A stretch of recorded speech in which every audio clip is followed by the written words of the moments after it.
Hello, my name is Father Mikael Feltamar. I'm an Antiochian priest in Sweden, and it's my great pleasure here to welcome Mr. Paul Kingsnorth from Ireland, and we are going to talk about holy wells. Welcome, Paul. Thank you. Good to be here. Yes, I'm very happy that you would join me for this conversation. Um, First, let's start. Can you tell our listeners a bit about who you are? Well, I'm primarily a writer. I'm English, but I live in Ireland. I've lived here for about 10 years now with my family. Um, I have written 9 or 10 books now, I think, um, which have mainly focused. I've written fiction and non-fiction and poetry, and they're all really focused on the human relationship with place and with nature, and what that means for us spiritually, I suppose, if I were to try and define my themes. Um, I'm also an Orthodox Christian, which was I was baptized about 3.5 years ago. I don't come from a Christian background at all, but I've been on a spiritual quest all of my life. I didn't expect it to take me to Christianity, let alone to Orthodoxy, which which was a surprise, but it did, and that's been pretty life-changing for me. So what I do at the moment is I tend to write. I write as much as I can about the Christian path and what that means and my kind of experiences of it from the perspective of a beginner. So really, I'm a writer and a storyteller, I suppose. Hmm. Thanks. Would you like to tell us a little bit about your journey towards Christianity and to the Orthodox Church? Yeah, well, it's as I say, it was a surprising journey. I know that's true for a lot of people because since I started writing about it, a lot of them have written to me to tell me that they've had a similar path. So, as I say, I was brought up in England. And I didn't come from a religious family at all. My parents are not religious. That's very common in England. We're quite an irreligious country. So I didn't grow up religious, didn't have much interest in it. I became an environmental activist quite early in my life at university, Oh, because I had a great attachment to the natural world and I wanted to protect it, and which I still do. And I think it took me a while to realize that there was a spiritual element to that. There was something that was much deeper than some sort of political or economic argument that I was concerned about, which was the sense that there was something almost sacred in the world that was being destroyed by human activity. And the older I got, the more I started exploring, the more I kept exploring the kind of relationship that humans have to the world and what seems to have gone wrong with our culture. The more it became obvious that below the politics and the economics and the rest of it, that was a spiritual question. It's really about what it means to be a human and what it means to be alive, what the meaning of life is. Um, and when I was 40 years old, I decided to go on a Buddhist retreat. I got very into Buddhism for a while. I practiced Zen Buddhism for 5 or 6 years. That was very enlightening in many ways. It's an interesting path, but there was something to it that wasn't enough for me. And I realized I was sort of with horror. I realized I was sort of looking for God because I didn't want to admit that for some reason. Because we're very vaccinated against religion and especially Christianity in Britain and in the West generally. But that was what was happening. hmm. I started then looking for a nature religion. I didn't think to look at Christianity at all. I looked into paganism and neo-paganism. I became a Wiccan for a while, and I remember at one point I actually prayed, and I didn't know who I was praying to, and I said to God, "If you're there and if you exist, show me what the truth is and show me what to do." And it was very soon after that that I started having these dreams, and I was dreaming of Jesus, which was really not what I expected or wanted because I didn't want to be a Christian. I didn't think that was where I wanted to go at all. But there we are. I was having these dreams, and then I started to feel like I was being physically prevented from doing the things I was doing with my little Wiccan group. I felt like I was really not supposed to do that anymore. I kept meeting Christian people. I was reading Christian books. I felt like I was being sort of hunted. Actually, that was what I felt like. I felt like I was being hunted by Christ. It was quite a gentle kind of a hunting, but he wasn't leaving me alone. Um, and that was that. I had to give in the end, and I did. And I had it because I didn't want it to be true. That's how I knew it was true. Hmm. I wasn't looking for Christianity. I didn't think there were any answers there. What I thought Christianity was, I didn't think was any use to me. Mm. And it turned out, of course, that what I thought Christianity was not Christianity at all. And that the real thing, especially when I discovered Orthodoxy, was very different and very much deeper. But I ended up in the Orthodox Church again through a process of prayer and inquiry. I wanted to find the true church. I wanted to find the church with the most unchanged depth to it that could really give me a spiritual path that was true and connected to Christ. And it was the Orthodox Church I ended up in. In the Romanian church here in Ireland, there's a small Romanian monastery that's just begun life 5 or 6 years ago here. Mm. And I went along to the liturgy, and I hadn't experienced anything like that before. I'd never been to any Christian service like an Orthodox liturgy, so it becomes quite addictive, as I'm sure you know. When the first time you go, you can't stop going back. So that was that really, and I met my priest, who later baptized me, and I just I just ended up in the church, and I was baptized about 3.5 years ago now. So, and as you know, the baptism feels like it's the end of a journey, but it's actually the beginning of the journey. So. Yeah, yes, No, I'm still at the beginning. I'm still at the beginning, but it's been very life-changing. I'm yes. very grateful for it. Wonderful, wonderful. And your experience from the liturgy, I can just underline or stress that as well. It's not just a service among others. For me, especially for me as a priest, being blessed to read all the silent prayers and the things that the priest does, it's a really humbling school that teaches the whole human person and reminds, or rather puts a person in the proper home of what a human, where a human person should be, close to God. That's what liturgy is to me. So it's a really wonderful experience. Yeah, it's very, very different from anything you would get in English Christianity or in anything that I grew up with, sort of at Yeah. school or anything like that. Because precisely because it's a full body experience. It's like an immersion. It's not just, there are some church services you'll go to, especially in a Protestant church, that feel more like a sort of lecture or something where you just sit and listen. Whereas, as you know better than me, the liturgy is this is what I think it was why I found it so entrancing. It's not just an experience that you have with your mind, you have it with your body, you have it with your spirit. It somehow seems to engage every part of you, even in the sense that, you might be bowing, or you might be standing, and then you might be kneeling, and then there's the smell of the incense, there's the sound of the chanting, there's the prayers. It's something that is designed to engage absolutely every part of your humanity, like you say, and just take you close to God. And it really does feel like there's someone is present with you there, and Yeah. it's not just about the people in the church. It's very difficult to explain, but like I say, the first time I went along, I just wanted to keep going.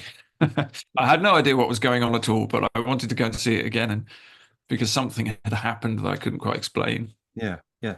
A taste of something. Exactly. Not just engage, but if you are open to it, also to transform. Yeah, You're exactly. open to Yeah. transform you. Thank you very much, Paul, for sharing this. So, you write at an online publication of yours called Hmm. The Abbey of Misrule, Hmm. and you have several different types of posts there. But one that particularly struck my interest was a series of that you call 50 Holy Wells. Mm. And this is also the reason why I contacted you. So it's the premise is that you visit 50 holy wells and you take some photos and you write a few lines, a few reflections perhaps about the well, the state of the world, a saint or something like that. Mm. How did this project come about? Would you say something about that? Well, so I moved to Ireland from England 10 years ago with my family. We came here to buy a piece of land, run a small farm, homeschool the children, kind of escape from the madness of the city. Now, I'm not Mm. Irish, obviously, I'm English, but um, we'd been to Ireland, we knew the place a bit, so we came here and made it our home.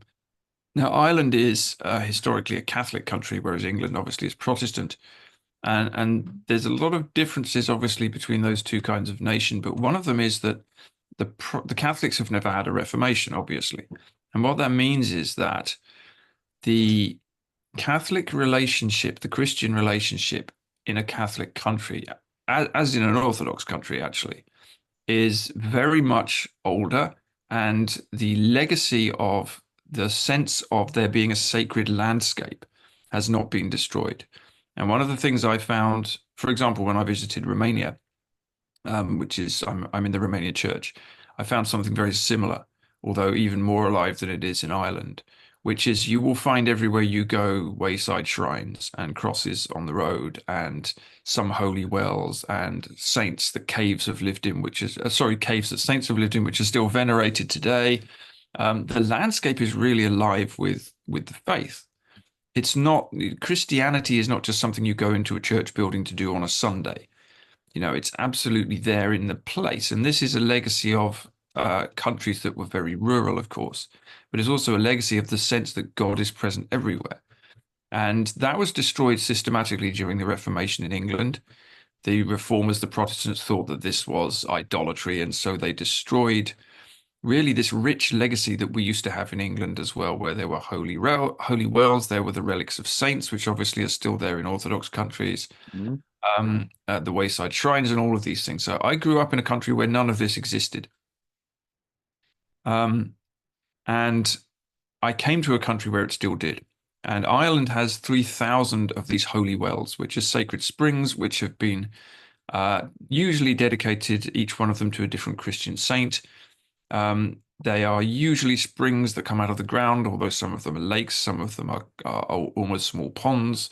They have a really significant local meaning for many of the people, and it's been a really interesting part of Irish Christianity. Sometimes opposed by the church, sometimes the Catholic Church opposed these things because they thought they were too superstitious or pagan. The Protestants certainly opposed them, but they were difficult to kill because they were a kind of manifestation of what we might call folk Christianity. And I'm really fascinated by this as somebody who's been a nature lover all of my life. There's a certain strand of Christianity which is very suspicious of this kind of thing, which sees it as kind of pagan or idolatry. And I don't think it is at all, because what's happening here is nobody's worshipping the springs or worshipping gods at the springs. They are seeing these places as sacred, and Mm. they're seeing them as manifestations of God and also the saints. Mm. And so, what I decided to do for my 50th birthday. So what happened was on my 50th birthday, I went and slept in a cave because this kind of thing I like to do on my 50th birthday. There's a Ireland is also absolutely full of caves that used to be inhabited by hermits and ascetics and saints. There was the Christianity of the Desert Fathers was very, very strong in early Ireland. In fact, there's a school of thought which suggests that early Irish Christianity came directly from Egypt rather than through Europe, which is very intriguing. So either way, St. Anthony, St. Paul of Thebes, the early saints are very, very strong here. You can see them on the old Irish crosses. So these people who would call themselves the Green Martyrs would go off into the caves and onto the islands, and there are so many remnants of this in the country. And there's a particular cave that was inhabited by a saint called Saint Colman Mac Duach, which is in a forest not far from me. There's a holy well there. There's a cave he slept in. There's the remains of a church. Beautiful place. I go there a lot. And I decided on the eve of my 50th birthday that I would go and sleep in the cave that the saint had slept in, and I would fast for 24 hours, and I would just be there on my own. And so that's what I did.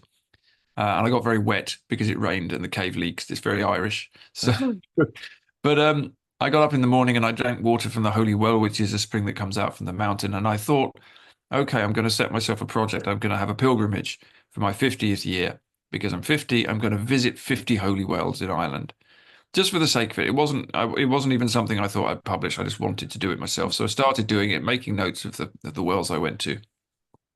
And I just like doing things like this. I've spent a lot of my life visiting strange old ruins and sort of marginalized places. I like this kind of thing. Mm. And then eventually I decided, well, maybe I'll just do a little diary about this on the Substack that I run, and every Sunday report on a well. And it's proved quite popular. And it seems to me as I've gone along that this project that I started just for fun and interest is sort of making me think more deeply about the Christian relationship to landscape, and also how we can get back to the kind of roots of a very simple, natural Christian faith in a world in which it's become very enclosed. So Mm. that's really the root of the project, and it's just been great fun to do. I've really enjoyed it.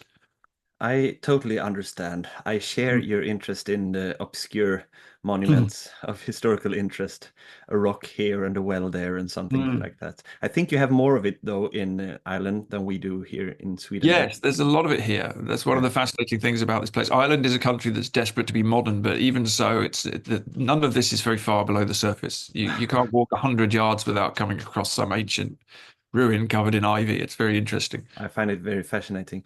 I was raised up also in a family where we went on such trips and picnics, and Mm, my mom and dad used to find an old ruin of a church or a cross or something like that out in the forest or out on a mm, field, and they bought us all 8 children and had a little picnic there, and we mm. looked at the monument in question. And so of course, when I was a teenager, I hated it, Of but course. now I've come to appreciate it very much, Yes, and yeah. um, I uh, I do the same thing with my kids as well. Mm. Yes, Take yeah, them, me too. I'm always dragging my children to obscure places, yeah, whether they like it or not. yeah, they'll come to like it. They will. Yes, exactly. I think it's also interesting that people find the series on your Substack interesting Mm, or fascinating, because I think it taps into a general feeling of loss of mm. something when you have a 100% materialistic out view on the world. You, I think you kind of lose something. Yeah. And this is just a very simple way to get back to it again, I think. That's Yeah, I my think so. theory. I think there are two things maybe going on. This, firstly, as you say, we live in this completely godless kind of void of a culture, certainly in where I come from. Maybe less so in Ireland than in Britain, but it's still there. Um, and people have a sense of loss. That it doesn't work to live like that. And I think also the church has become in the West anyway, very much an indoor church, very much a kind of rationalist church, sometimes a political church, but not a church that really feels like it's woven into the landscape. And one of the things that interests me about Ireland, and this is true of Britain as well, actually, is that in the early centuries of Christianity here, that was not the case. Obviously, society was very different, but as I say, the faith was woven into the landscape. There would be hermits in caves, the wells would be venerated. There's a sense that you can be rooted in the place you're in. You can have a sense of place. You can and that deepens your sense that God is everywhere. You know, God is not just someone you go to meet on a Sunday or you can read about in the Bible. I mean, obviously you're doing those things, but also everywhere you go, there's a sense that the landscape was sacred. And I think that was very much the case in Ireland before the modern period, that the whole of the landscape was regarded as a sacred kind of topography. There's a holy mountain here called Croagh, which people still climb up on the same day every year. There's a church at the top. There's a mass there. There is still a lake in the north of Ireland where there is an island in the middle called St. Patrick's Purgatory, which people still take a pilgrimage to. They still do a lot of quite punishing barefoot kind of fasting and well rounds there, and that's increasingly popular with young Catholics actually. Mhm. So this stuff is still here. And it's a form of Christianity which is it's not a new invention. It's something very old, and we've kind of moved away from it. And I have a sense that that kind of thing is going to take us back to kind of the roots of the faith, if you like. And Mm. there's something still there. And it's very interesting to me that a lot of the wells in Ireland, there are 3,000 wells altogether. Whew. There are more holy wells in Ireland than in any other country on earth. Yeah. Some of them have gone to rack and ruin. Some of them are disappeared and been neglected. But quite a lot of them are still looked after. And some of them have been rediscovered and cleaned up. And people are starting to go back to them again and starting to pray at them again in a way that they wouldn't have done even 10 or 20 years ago. So there's something of a movement back towards this kind of more primal, challenging version of the faith, which I think people in an Orthodox country have never really lost. You know, No, it never got destroyed in the Orthodox world in the way that it did especially in the Protestant West. I agree. So it's still there. I think sometimes the Orthodox take that for granted, you know, and they don't realize what they've got. Mm. But if you go somewhere like Romania, as I say, it's all still there. But Yeah. in the West, we have a kind of the work of rediscovery to do, I think. Yeah, the faith moved up in to the brains, so to Yeah, speak, in the I think West so. after the Reformation, and especially also after the Enlightenment, I think. Mm. But speaking about those practices, we are working on a translation of the Synaxaria of the Mm. Simonopetra monastery of Okay. Orthodoxy, and we are including many saints from the British Isles and Ireland, and Mm. the spirituality that they show is quite austere Mm. and sometimes quite rigid. And you mentioned people going there barefoot on those pilgrimages and things like that. You are, I think, rediscovering one of the hardest forms of Christianity, one of the most austere, so to speak. Uh, Yeah, I think so. It's interesting to me. It really fascinates me, this. And I don't know quite why it fascinates me, because I'm not living like that. I'm not a monk. I'm not an ascetic. I'm no. just living in my house in the country Mm. with my computer. Here it is. So I'm not an ascetic in that sense. Yeah. Not any more than any other Orthodox person is. But there's just something that really attracts me to these people who go to the extreme. Yeah, of course. The Desert Fathers, the people who really take the faith seriously. I think it makes me feel slightly guilty all the time. Yeah. St. Anthony listens to Christ telling everyone to give everything away, and he says, "Well, I need to do that then." So he Yeah. does, and he literally gives everything away. He's a wealthy man, and he goes to live in a tomb. And throughout Christian history, of course, there are so many people like this, and they say, I'm going to go and do what I was told to do." Yeah, they Um, are prophetic voices. they are prophetic They're voices, and I calling think us there's to follow something. Christ, Yeah, even though exactly. we are not called to the very same thing as they are. Yeah. But uh, they are calling us to do a little more. Try to, I don't know if it's correct to say push yourself a little harder, Mm. but don't fall asleep. No, exactly. And I think maybe it's attractive to me, and maybe it's attractive to other people now, because Christianity has gone to the opposite extreme, Yeah. especially in the West. As I say, it's comfortable. As you say, it's intellectual. Mm. It's not necessarily very challenging at all. All of the things that the early Christians knew, we seem to have forgotten. Yeah. And I think it's just we live in a very comfortable material time, so we can get away with not thinking about it. But I think that the times are going to get a lot less comfortable for us. Yeah. There's something that these early Christians especially have got, and the ascetics have got, to tell us still, that we need to start listening to. And so there's just something about that, and I think it's just also my fascination with this kind of, as you say, this sort of strange, interesting things on the edge of society, where these people will just go out and push themselves to extremes that no one else could do. One of the other things I've been doing on my Substack, which I'm actually turning into a book, is a series called Lives of the Wild Saints, and I'm writing about ascetics who lived in the wild. I'm fascinated by the reality that some saints achieve a kind of deep connection with the natural world that the rest of us don't have. They will be able to befriend the bears and instruct the animals and listen to the language of the birds. It's like they've returned to the Edenic state, because they've stripped themselves away they've become so purified that they're able to access almost the state that they were designed to be in again. And I find that very interesting. Mm. Um, and there was one saint that fascinated me, Saint David the Dendrite, who just lived in a tree for 5 years in his monastery. He heard Christ talking to him. He went up into a tree, and he just lived there. And people would bring him food. He just stayed in the tree. And I thought, what kind of a person would do that? What kind of a world would allow a person to do that? It's so alien to us. Mm. Yeah, there's something really powerful in it, that there's a story there we could still hear if we wanted to listen to it. So I think it's the same thing that attracts me to these wells. Yeah, wonderful. It's interesting that also that a closer connection to the environment we have around us, the wells and the holy places, the material reality around us enables us to have a better connection with the spiritual reality. And I think, in fact, it has to do with that it's not a divider between them, but as we pray, God, who Yes. is everywhere present and fillest all things, that's an Orthodox prayer. Mm. He sort of merges his energies in his whole creation, and so that's why I think we uh, might be able to reach him through the material reality. Yes, I think so, and I think this is one of the key things that brought me to Orthodoxy. Actually, is again, this understanding is just not here in Western Christianity, really.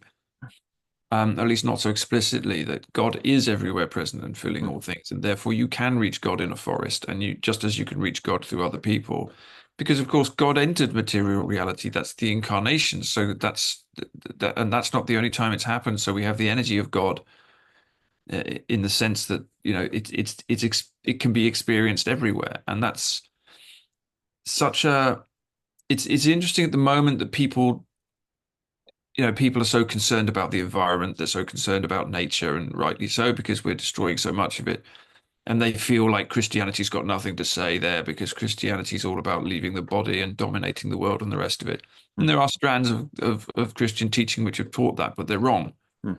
It's actually not the case at all that, we're material beings in a God-soaked world. And if we can see that again, we can start to see what we are and what we're for. And I think that we have lost sight of that. And I think there's something in the ascetics and the wells and the holy landscapes that can reconnect us to that. Yeah, of course. Yes, I agree. So we've spoken a bit about the spirituality, so to speak, behind wells. Let's stay on that topic a little bit and talk about water and wells in Orthodox Christian faith and practice. What are the meaning of wells? Where do you find them, and why do you find them there, for example? Yeah, it's a very interesting question, and it doesn't have an easy answer, really. Um, the origin of holy wells in Ireland is very obscure. So there, as I say, there's about 3,000 at least. No one's ever compiled a full list of them, but 3,000 is the best estimate.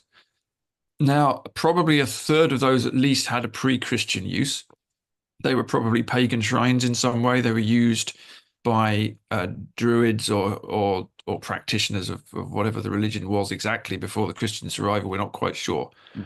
They seem to have been holy places, maybe about a third of them at least, but the other two-thirds maybe not. Um, so exactly how Ireland gets, and Britain to a lesser degree, came to the point where there were so many blessed water shrines around the country is not quite clear. But what is clear is that obviously in Christianity there is, um, there's a deep connection to water. In some ways, it's almost a water religion. I mean, this is true of a lot of faiths. It's not just the Christian faith, but obviously in Christianity, your initiation into the faith is through baptism in a river. Christ is baptized in the river. Christ himself is healing blind people by telling them to go and bathe in a sacred pool. There are stories about angels touching the water and creating healing waters right in the Bible, in the Gospels. Um, the importance of rivers and water is threaded in the Old Testament as well. We have holy water in Orthodoxy and indeed in Western Christianity too.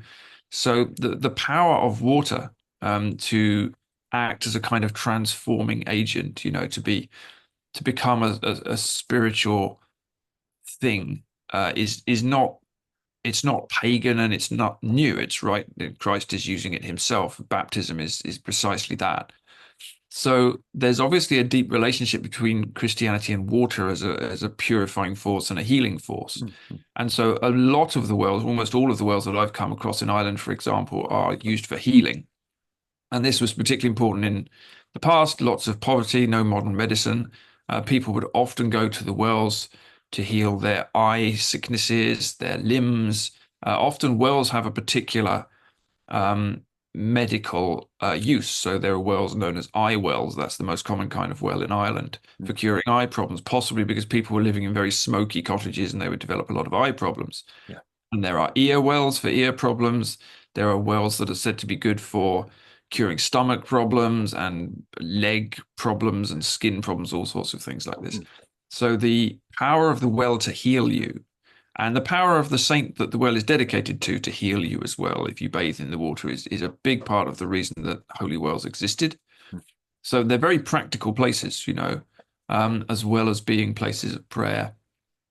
They were also often places of social gathering. This is interesting. One of the reasons that the Catholic Church, officially became very disapproving of the wells is that what used to happen every year is each well had something called a pattern day, which is a corruption of the word patron day. So it's, in other words, it's the patron day of the saint who the well is dedicated to. Yeah. And almost all of the holy wells in Ireland are dedicated to a saint. Some of them are dedicated to Christ, some are dedicated to Mary, the Theotokos, but most of them to particular saints. Some of them are Irish saints, some of them international saints. Um, but every year there would be a pattern day, and this would often be an excuse for a huge party. So the priest would go along, and there would be a mass, and the priest would try and keep it as a religious ceremony, but it would often turn into a fighting. People drink a lot, and then they'd get into a fight, and then it would be almost like a huge party and a brawl at the pub. So some of the pattern days were abolished by the church. They just banned the gatherings at the wells because people were Right. getting a bit carried away. There was a belief that some people would tell themselves that after they had been blessed by the waters of the well was a holy place, and so any sins committed there didn't count. And so then Oh. people would get drunk. People get drunk and start fighting and doing all the other things they did. So, Oh my God. the church became quite disapproving of them, and this is another reason the Protestants didn't like the wells as well, because quite rightly they did point out that a lot of this stuff wasn't very Christian. No, But no. at root, what you've got here is water shrines, which are blessed by or dedicated to a saint, which are used for healing, which are also used for prayer, and which are used to um, reconnect people with their local place. And because there were so many wells in Ireland, almost everyone would have one near them. If they wanted to cure themselves, if they wanted to pray to the saint, if they wanted to go and leave an offering. And even today, you'll see a lot of offerings at the wells. People will leave things as part of prayers to cure sicknesses. They might leave a picture of a loved one who's sick. They may even leave a piece of clothing tied to a tree, Mm. photographs of people who've passed on that they want to pray for, they're asking blessings for. So it's a way to connect with the saint, connect with the landscape, ask for healing, um, and kind of be a very local kind of Christian that in a natural setting. And before the 19th century, a lot of Irish Christianity was practiced outdoors, partly because the British had banned Catholicism, and so people had to do it in secret, but also because of the existence of the wells and the holy mountains and the pilgrimage sites. So there was a real connection between the faith and the landscape. This was true in Britain as well, which, as I say, has really dissipated as we've become very indoor people. And I think we need to go and rediscover it again. In the Romanian Orthodox Church, I know there's a tradition of going on sort of like Stations of the Cross almost Mm, during Holy Week.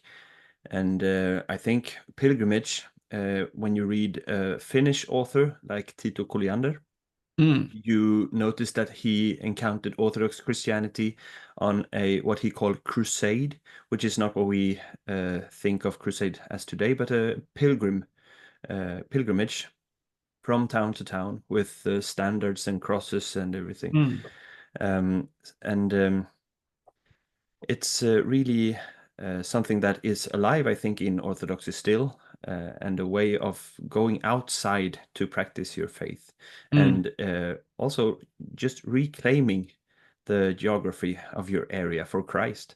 And mm, speaking of that, when we talk about water in the Bible, they can have the double meaning of a force of chaos almost, and then you can have it as something blessed.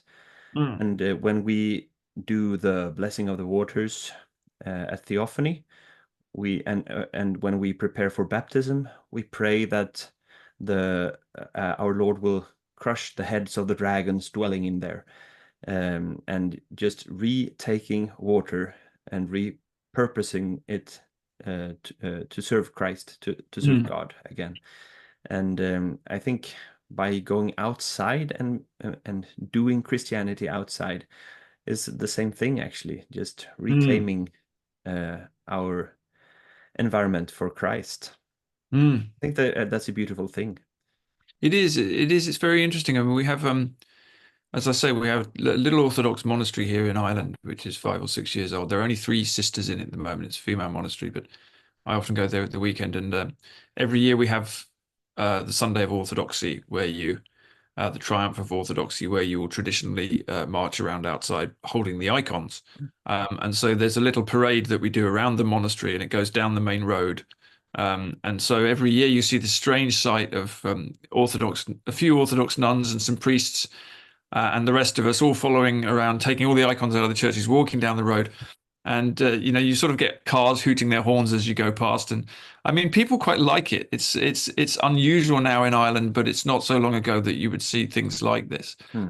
So there is a kind of, as you say, an interesting reclaiming of the public sphere when you do this, and then the same with the blessing of the waters as well. We go down onto the bridge over the Shannon, and the priest will throw crosses in there. Actually, our priest has adopted the old, I think it's a Russian tradition of throwing the crosses into the river and then diving in and collecting them again Yeah. on Theophany when it's very, very cold here as well. So that's a good challenge. Some of the young guys really enjoy that, Yeah. leaping into the water to collect the crosses.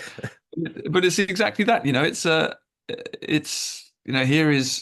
is God. God is everywhere, and here is us leaping into the river and blessing the river and walking with the icons. And it's a similar thing with the holy wells, I think.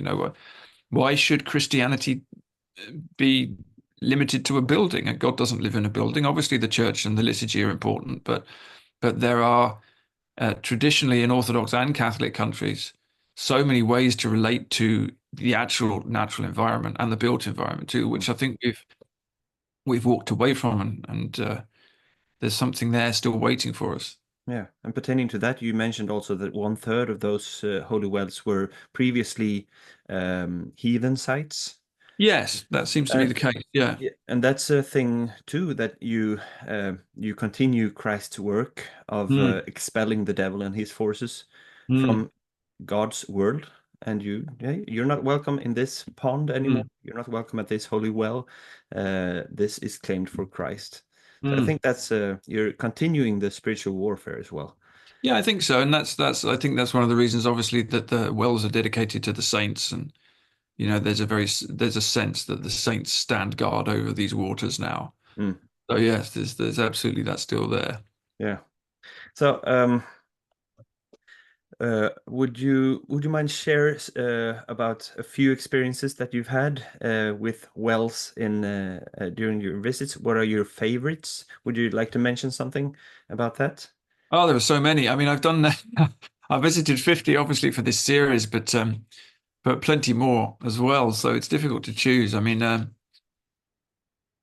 I mentioned St. Coleman's Well, which is a beautiful place out in the forest. I mean, I tend to be attracted to the wilder places out on the edge. So, for example, there's a beautiful well out in the Burren. The Burren is a very rocky, unusual landscape in the west of Ireland, which almost looks like the surface of the moon.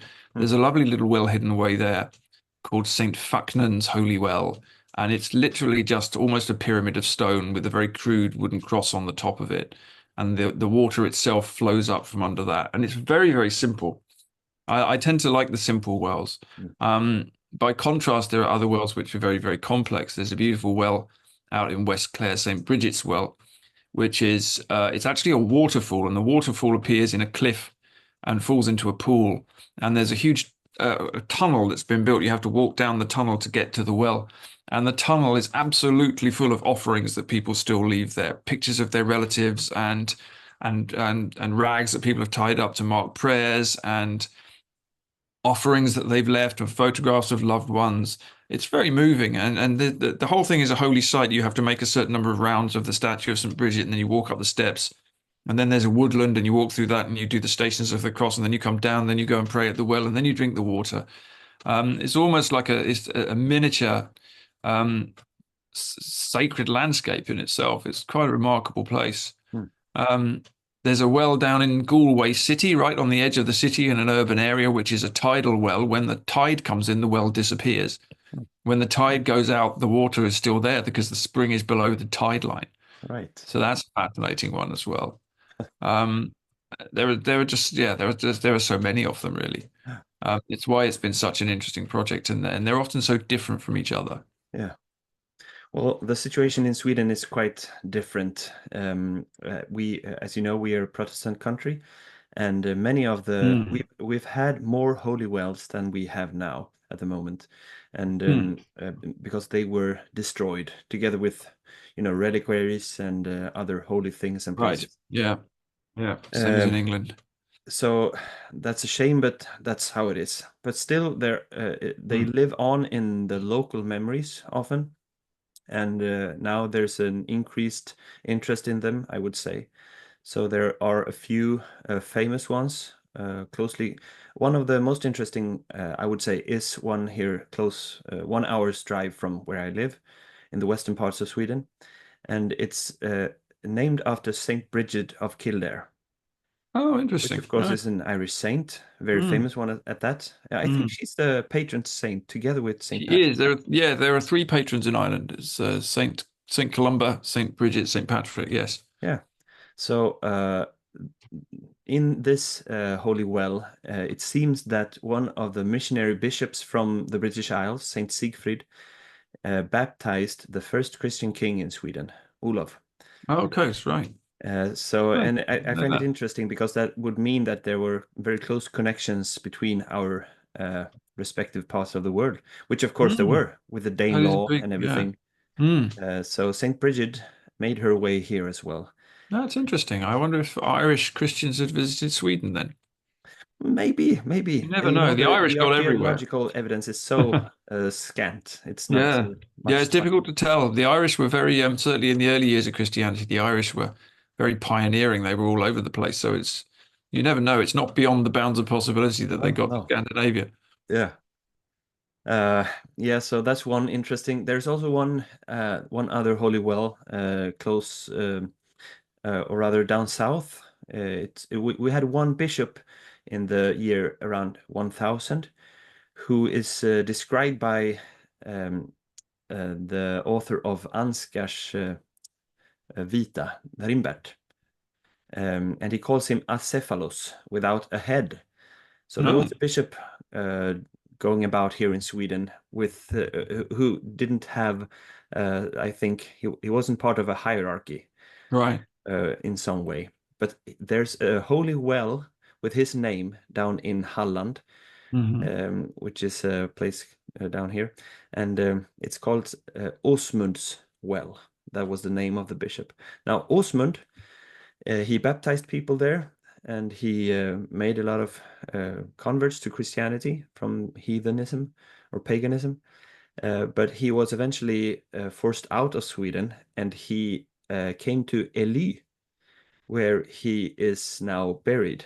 And there's a tomb in the Cathedral of Ely with his name on.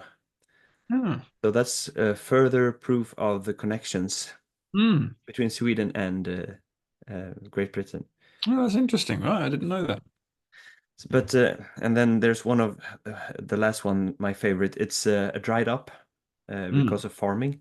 It's a small local saint called Saint Torsten, and he was according to tradition, he was a slave boy, and he was owned by a pagan.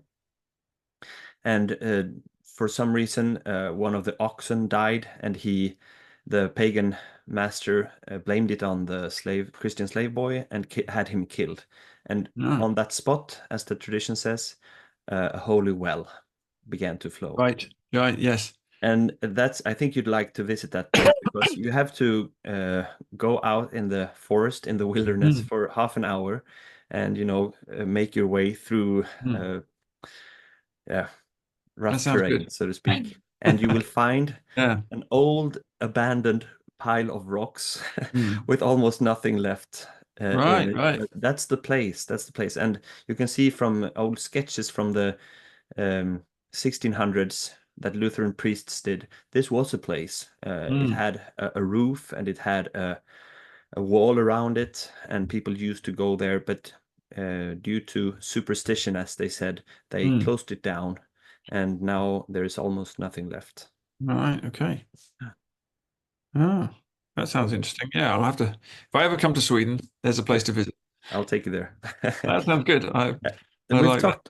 talked a bit about what we can learn from the wells, but as we are descending now towards the end of the episode, uh, can you say something again? What are the main things we can learn as Christians today about visiting the holy wells, even though they are nothing but small puddles of rainwater or great flowing waterfalls.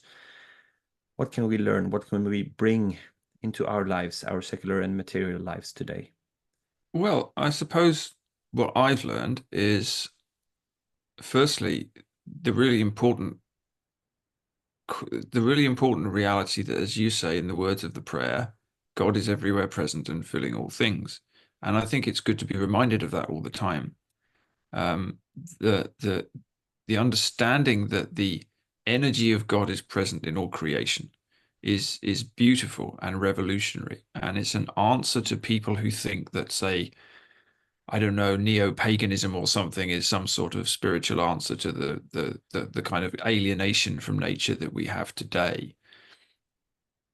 Christianity, Orthodoxy at least, has taught us right from the beginning that God is in all of his creation, and we can experience that at a site like a well.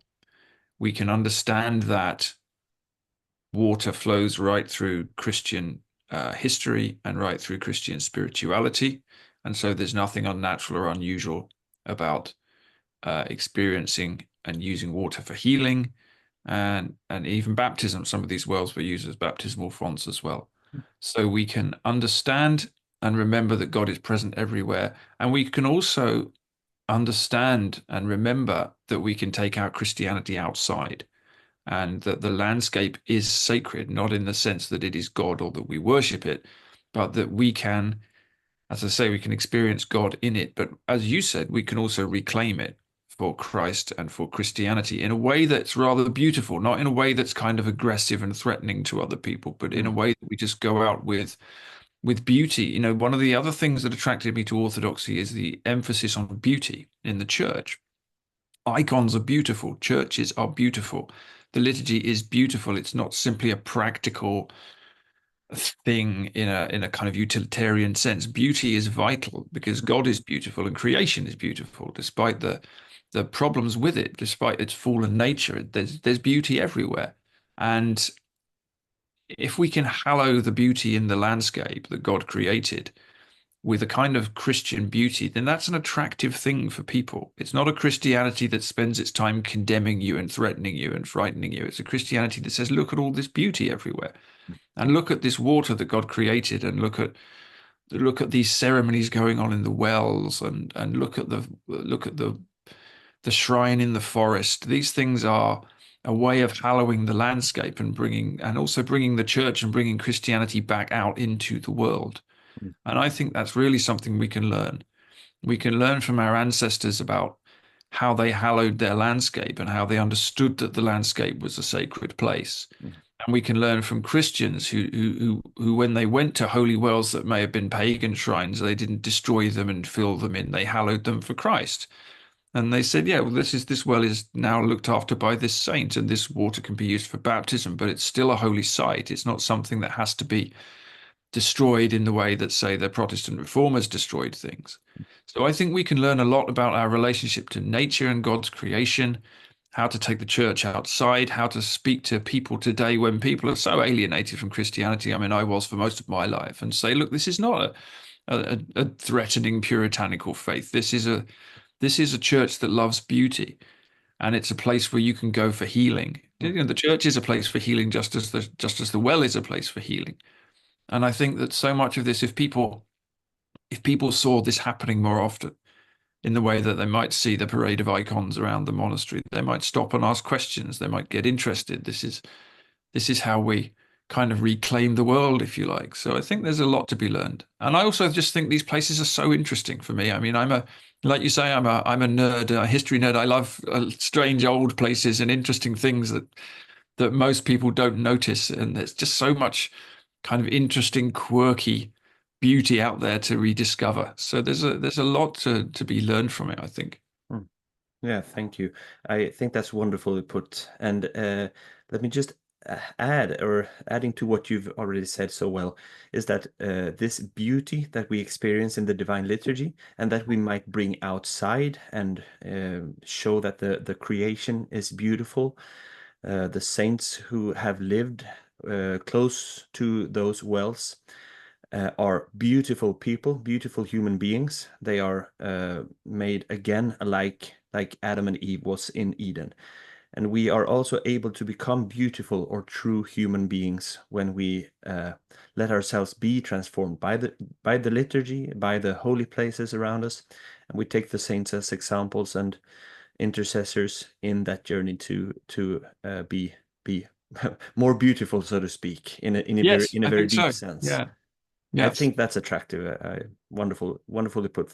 A tip for someone who would be interested in visiting a holy well. What would you say to them Oh, before they visit? really? Buy yourself a map and see what you find on the map. It's as simple as that. I mean, when I started to get interested in these things, I started to look into books. There are not a huge number of books written, but there are some local historians who've written books about wells. But most of the wells I visited, I just found myself. I buy myself a local map, and the holy wells are all marked on it, tiny little red dots, and then you have to go off and find them. And that's part of the adventure, actually, because you see a red dot on a map, you have no idea what you're going to find. You may find some beautiful shrine that's still visited, or you might find a pile of rocks that nobody's been to for 50 years. So it's part of the adventure. And I would just say go out there and go hunting. Go and have fun. It's a really interesting thing to do. Take your children if you have children, or take your friends if you can drag any along, and just go and see what you find, because it's these things are hidden away in the landscape. We're kind of waiting to be rediscovered, and it's for people like me anyway, it's a fun way to spend the weekend. Yeah, wonderful. I agree. Well, Paul, I thank you very much. Where can people go to find your work? Well, my Substack is called the Abbey of Misrule. So if you Google that, you'll probably find it, or you could actually just look up my name online and it'll probably direct you there. Wonderful. And you have a list of books that you've written there or I have so? a, I also have a personal website, which is paulkingsnorth.net, which has details of all my books on it, and other things that I do as well. Wonderful. I'm so happy that you agreed to join me and talk about holy wells and nerd a little about such I've enjoyed it a lot. It's good to meet another well nerd. wonderful. And thank you all for listening, and I wish you all the best, and God bless you all. Thank you.